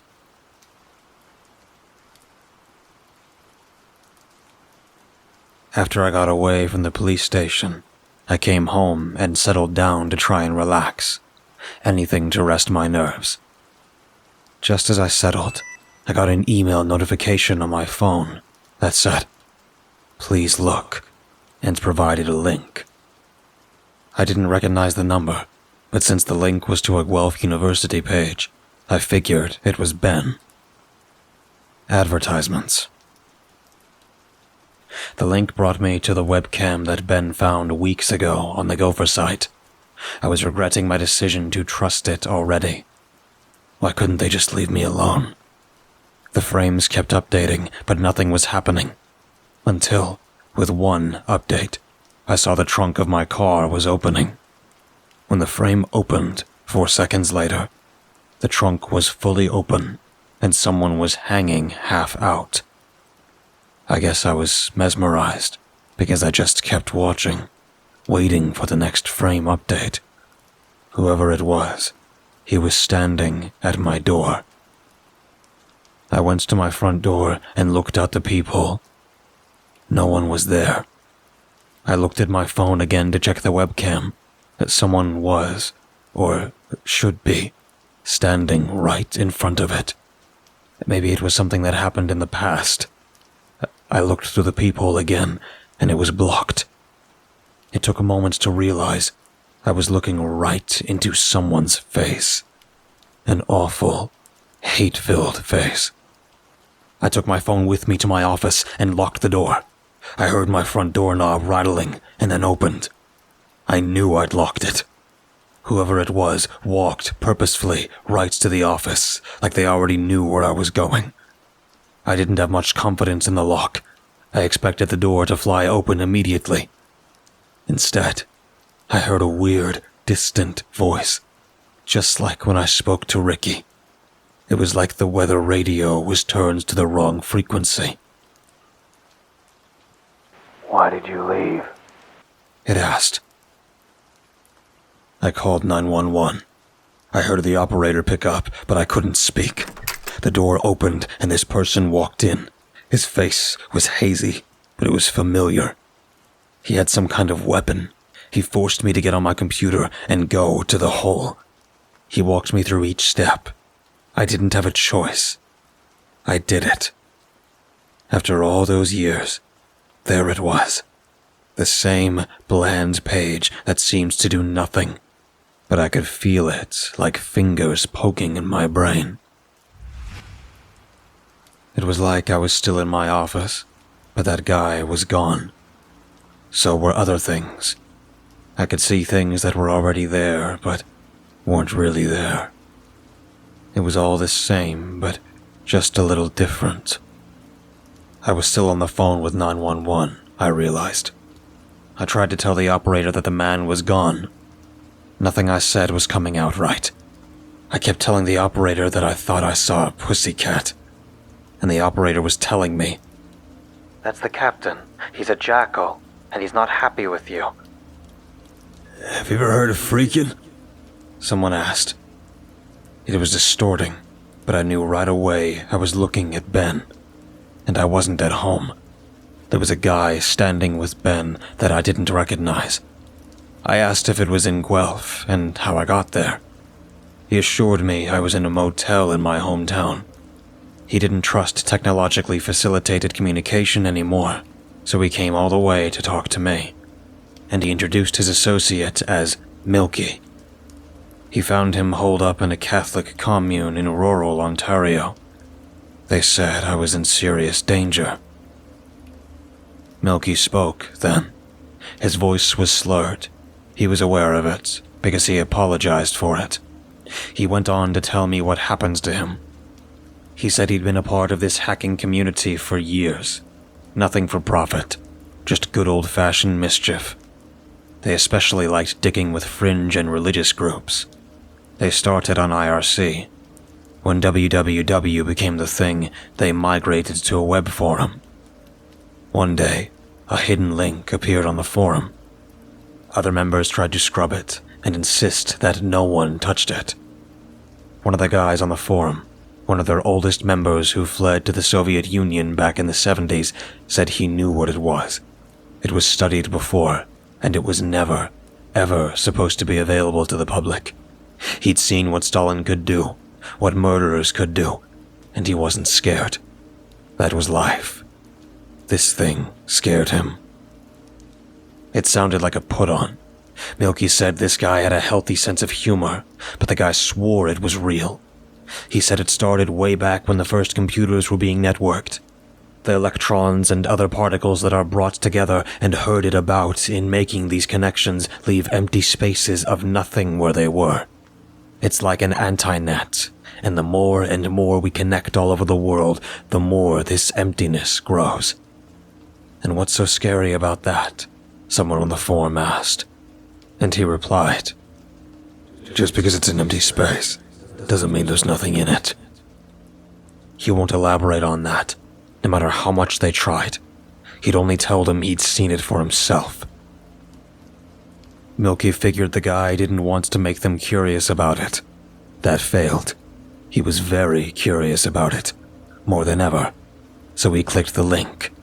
He remembered being disappointed by it, because it was just a blank page, but after clicking it, he started to notice strange things happening. He lost track of time. He'd been told by acquaintances that he'd done things that he had no memory of doing, or even that he couldn't have done, because he was doing something else. This one time, he heard his dog barking. It was 3 a.m. He got up to see what was going on. The dog was standing in the entrance to his living room, just barking non-stop. He expected to find a mouse cornered in there, but he said he remembers being so startled, he tried to scream, but no sound would come out. 2 men in business suits were sitting on his couch. He immediately thought of a mob hit, but it's Canada. What mob? He turned on the light. They didn't flinch. They looked like normal businessmen. They were staring at the floor, drinking Capri Sun. He told them to get out of his house or he'd call the police. They just got up and left. On the way out, one of them said, "You asked us to come here and sit." He never saw those men again in his life. Another time, he called his brother in Vancouver to wish him a happy birthday. They had a pleasant chat, and he hung up the phone and went about his business. About an hour later, it hit him like a punch in the gut. His brother died 2 years ago. He always called him on his birthday. He just did it so reflexively, and when he got an answer, it was like old times. Who the hell was I talking to, man? He asked. His stories sounded a lot like the ones the fake or real Angelica told me about when I talked to her weeks ago. So either I was speaking to the real Angelica then, or this wasn't the real Ben and Milky. I guess I couldn't be sure about anything anymore. At least it was less scary to believe they were real. During that time, he said, he kept checking the hole. He wanted to figure it out. He thought it was controlling him. He didn't remember the things he saw when he visited, but he said the old Soviet was right. It wasn't empty. What he saw in there, his brain wouldn't let him remember. I just wanted to know why all this was happening. Ben stepped in. He said there's only one way he can think of for this sight, if it can be called that, to influence a mind that way. It had to be electromagnetic emissions. It must somehow be able to read them off of us and produce them as well. It was a technique that was experimented with as a form of freaking, but never with biological systems. As to why, he didn't think there was any purpose. It was just there and did what it did. It was the internet. It introduces emptiness, division, and chaos instead of connection. That's just a byproduct of its existence. And its existence is a byproduct of the internet. Like angry Facebook arguments are a byproduct of the internet. It was never supposed to be something you could just navigate to. It was theoretical. A thing a few computer scientists knew about. Somehow, someone leaked it out there. It was all over. It was burned on the Heaven's Gate website, hacking forums, occult sites. The fringe of the internet is where it moved. That was a lot to take in, and I'm not sure how much of it I really believe. On top of that, apparently, several hours had passed since the man made me click the hole. I suddenly remembered what the 911 operator said to me. "Who's the captain?" I asked. Milky was shaving when I asked him. His hand stopped moving. I saw in the mirror tears forming in his eyes. He was visibly shaking. Captain Meat, from the hole. It looks kind of like a dog. Then he went back to shaving like nothing happened. Later, I thanked Ben and Milky for saving me, for risking so much, really. Especially Ben, for trying to warn me with the link to the webcam, but both of them denied ever sending that text. They asked to see it. They couldn't figure out where it came from. They checked the link to the webcam, too. It still worked. There was the front of my house, my car with the trunk still open. We watched it for a few frame updates before Ben noticed. Someone was in the trunk. It was dark and grainy, but there was definitely someone in there. And I shuddered when we all agreed that whoever that person was, they were looking right at the camera. Or us. We turned it off. I woke up in the middle of the night a few nights later. We decided we didn't want to keep paying for the motel, so we were crashing with my mom by then. She was happy for the company, and she was obviously worried about me. She said I had to get a grip and not let my life slip away. "Just solve this thing," she said. It was weird. It wasn't the sort of thing my mom would say. Anyway, I woke up because I heard whispering sounds. You'd think louder sounds would wake you, but no. The whispers are the worst. I listened carefully. I tried not to move. I wanted to hear where they were coming from. It was a two-way conversation. I couldn't make out any of the content, though. Just a word here and there. I got up slowly and looked towards the corner of the room. That's where I thought the sounds were. It took a while for my eyes to adjust. When they did, I saw Milky kneeling in front of one of the electrical sockets. He whispered something into it, then turned his head and waited. And whispers came back. He saw me looking and said, Some trick, huh? I guess it was ventriloquism. But why do that alone in the middle of the night? 'Cause he was crazy. I got out of bed and went out to the kitchen for water. I could see someone standing out on the front porch through the kitchen window. Figuring Ben couldn't sleep either, I went out to ask if Milky was really okay, because he didn't seem to be. I flicked on the outdoor lights and stepped out. But it wasn't Ben out there. It was Milky again. He tried to tell me something about constellations, but I walked back in. Something wasn't making sense. There was no way he could have gotten out that fast. Some trick, huh? I went into the living room. The TV was on. It was the episode of Seinfeld where Georgie finds a doll that looks like his mother. That made me uncomfortable, so I changed it to another channel. The program guide said the ninth gate would be showing. I always liked that one. But instead of the ninth gate, it was the 10 Commandments. Very different movie. Only one number off, though.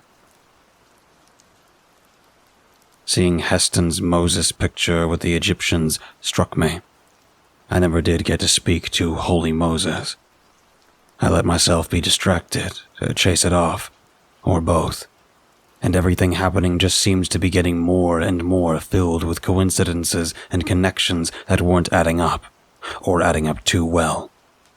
Which is the same thing, if you ask me. I started up my mom's computer. It still ran Windows XP.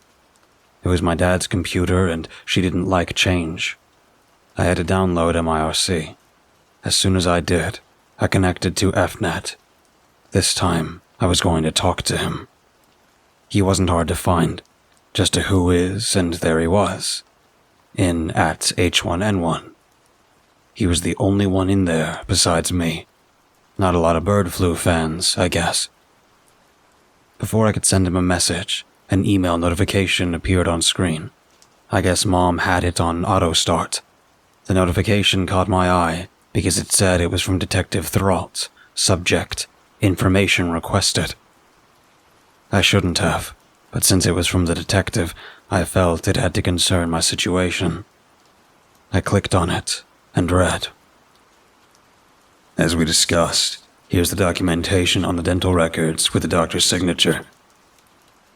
The attached document was about the skeletal remains found in the Egypt.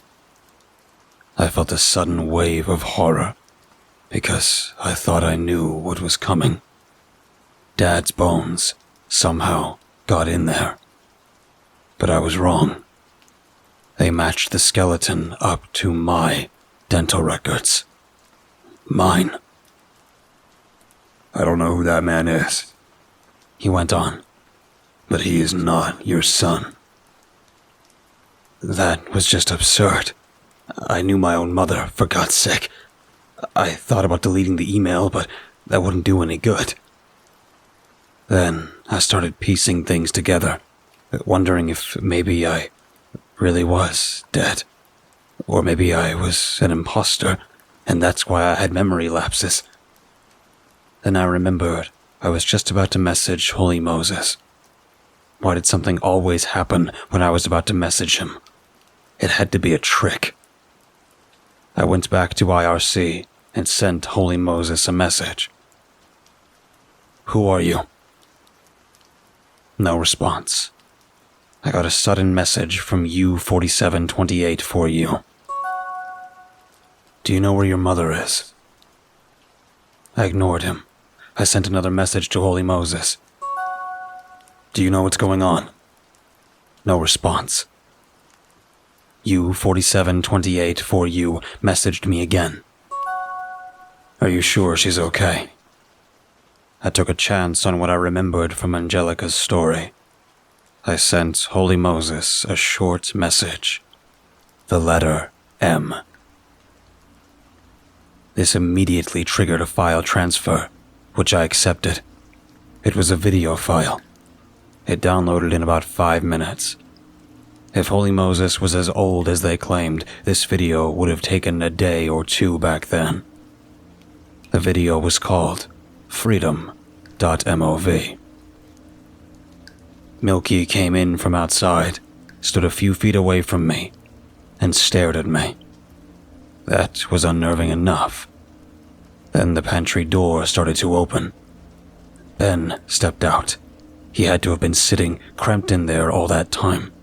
He also stood still and just stared at me. My mom came in from outdoors. Why was she outdoors, and where? She joined Milky and Ben. What's going on? I asked them. They didn't speak. I felt the tension in the air and the assurance that something would happen. The suspense and stillness was getting worse than anything they could do to me. My heart was beating so fast. And I had been hearing a dripping sound for a minute or two without paying attention. Too much was going on. Now I looked to where the sound was coming from. I saw a fat beetle crawling out from Milky's sleeves, over his hands, and dropped to the floor. What was going on? I think I was so afraid I couldn't feel it anymore. Slowly, I grabbed a loose USB dongle, attached it to my phone and to the computer. I'm surprised that the old computer could read the phone, but it did. While they stared at me, I transferred the video file to my phone. I unplugged the dongle, took my phone, and ran to the bathroom, where I locked myself in. I heard feet shuffle up to the door and stopped there. I turned on the shower to drown out the sound, and then started watching the video. The webcam being used was severely damaged by the looks of it, but what I could make out was a very sickly-looking old man. The audio was distorted, and I had the shower running, so I had to start it over and up the volume. The man said he'd been trying to warn me. The dilation distorted from the hole allows him to send messages during brief windows. If I'm listening to this, he said, I am in the hole, and have been for a while. Other things are also in here. While he spoke, I kept hearing screams in the background of the recording. Some sounded closer than others. He said these things don't want me to go anywhere. I need to get out before it's too late. He knows, he said, because he's me. The last thing he said before the video ended abruptly was the birds and the bees. I couldn't leave through the door, so I pulled up the blinds to leave through the bathroom window. I almost shrieked when I saw my mother's face pressed up against the window. I was trapped. I thought about pushing through anyway, but I couldn't hit my mother. I could hit Ben or Milky if I had to, but not my mother. So I took the door. Nobody was there. That just made me worry about where they really were. I stepped outside, and still, nobody was there. I hurried to my car before Mom could come around from the back. Then I heard rapid footsteps. Ben was running right towards me from down the street. Stop hurting me, he shouted, but he didn't look in pain. He looked in a rage. I got in my car and started backing up. When he got to me, he was pounding on the windows, still screaming. I drove straight back to my home, leaving them all behind. The only explanation could be that I'm in the hole, whatever that means, because there was no other way Ben and my mom would act like that. But when did this happen, and what does that even mean anyway? Before I even stepped inside my home, I knew something was wrong. Waves of something just bad, pure bad, were hitting me. I opened my front door. Everything looked normal. I started turning on all the lights, and I grabbed a knife from the kitchen drawer. Then I saw them. 2 men in bee costumes sitting on my treadmill, looking at the floor, not moving. Almost like they were stuffed or forgot where they were. What do you people want from me? I said. I kept a tight grip on the knife. Then they stood up. They both looked down the hall toward my office. I followed their gaze, but saw nothing down there. After a few seconds of wondering what they saw, I heard the song start. While I was looking down the hall, they were already heading out the door. I decided to follow them, because whatever started that music gave me a worse feeling than them. As I stepped out the door, I'm sure I heard a dog growling behind me. I followed them across the road and into the woods. I turned my phone flashlight on to be able to follow them. It's like they could see in the dark the way they navigated the woods. The deeper we went, the more uneasy I became. They just seemed to keep going and going. But the deeper we went, the more I started to hear birds. I never even thought of it before, but I hadn't heard any birds for a long time. Weeks, at least. Or locusts, or any normal springtime sounds. The more I followed the bees, the more I heard the birds, until they got loud enough I figured we must be under a massive collection of nests. I kept following them until it got too loud to bear, and then it sounded like machinery, like elevators. There was a machine hidden out in the middle of nowhere. I followed them inside, and then I was back in my office, sitting at my desk, slumped over my keyboard. The corner of my mouth was wet. I must have blacked out. I picked myself up. It felt like I was just waking up from a deep sleep. The room was bright with sunlight. I could hear birds chirping up a frenzy outside. My screensaver was on. When I shifted the mouse, just to see what time it was, there was an email from the globetrotter.net. Angelica. It read, "Pretty interesting, huh? You could spend the rest of your life in there." I sat, distorted, for a while, before realizing I had to urinate, eat, and drink. When I had done those things, I looked around my home for clues. The knife I had taken was back where it belonged. My old computer was put in its box. I called my mom to ask if she was okay. She didn't even remember any of those events from the previous night. That's when I remembered the video on my phone. From Holy Moses. I checked, and it was still there. I knew I wasn't dreaming. I played it back. Here would be my evidence. The video was 2 minutes of distorted audio and video. In all the distortions, no recognizable sounds or images. That was a few weeks ago. It's taken me some time to get calibrated to reality. Nothing strange has happened since. I can't explain what happened. Maybe I had a psychotic break. I was under a lot of stress at work. Maybe someone was gaslighting the hell out of me. Maybe there really is a secret website that uses electromagnetic waves to mess with your mind. I'm just glad it's over. I'm glad to be going back to work like a regular person. Making banana smoothies, not thinking about sinister internet cafes. I really do remember the Egypt and the hole, and it's like reality is all twisted. I'll just end by saying, I don't think I'll be feeling any nostalgia for the old days of the internet for a good, long while.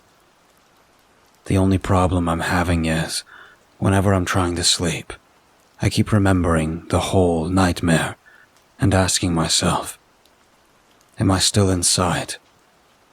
But then, what difference would it make?